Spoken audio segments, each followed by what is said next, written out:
Z Fish, April 13, 2015, in beautiful Sedona, Arizona, with my good friend Kirk Nielsen.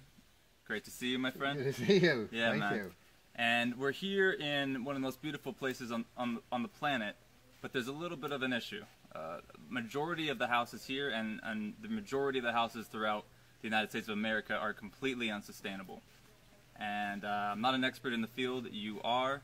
I'd like to hear a bit about the process of sustainability and the necessity for it in this time and age. Well, yeah, just real quickly, a little bit about my background is I'm a builder since childhood, really, with my dad and brothers. We always built conventionally, and I built neighborhoods, I built business parks, commercial buildings, all of it, and just did it the traditional way. And then there came a time when I realized, hey, you know, we need to change what we're doing, and how sustainable are the buildings that we're actually building and living in, and the houses. And when you look at it, and one of the things that really jogged me was driving through Oregon and seeing all the clear cutting of all of the forests. And of course we all know about the Amazon forests. Yes. Our forests are getting totally devastated, and they're because we're, you know, using the lumber to build structures, and it's unsustainable. You know, because we're not doing it in a sustainable way. I mean, a little bit. Right, right. So how can people, you know, that are going about their lives and not really, don't even think about the sustainability of their house, I mean, how can they make changes to bring more consciousness and light around the fact that sustainability is not a luxury, it's going to become a necessity? Well, first off, yeah, I think it's an attitude change. It's that realization that I'm living in a structure that's unsustainable. The question I always ask people, I say, so could 7 billion people live in the house you live in and eat the food and drive the cars that you are doing right now?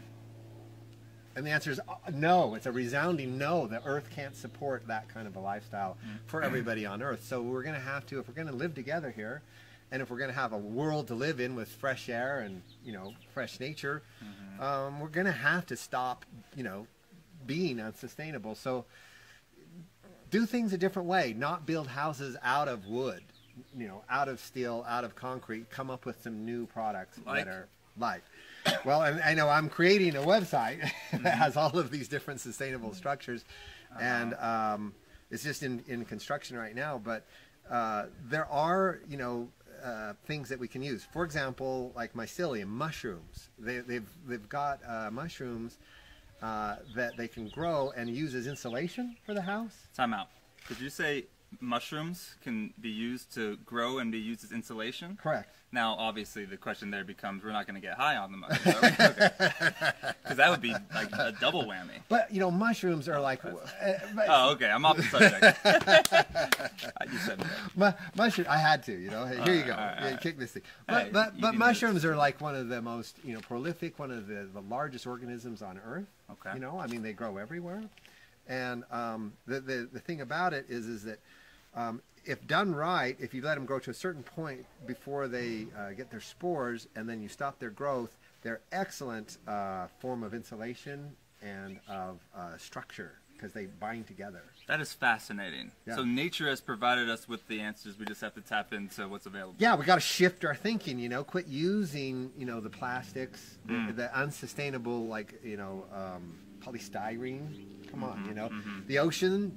60% of the trash in the ocean is polystyrene. You know, the styrofoam from the food cartons, you know, and so forth. And I mean, it's just got to be stopped. You know, we cannot do that. Restoring the balance with nature, harmony with nature. I mean, it seems like that's just the only option. Yeah, yeah. And Kirk doing the good work. Is the website, it's in construction right now? Yeah, and I don't have the actual name for it. It'll be something like, you know, green sustainable building, you know, technique, something like that. But I'll be coming up with it. As soon as we get that, we'll put that on the Hero's Journey project.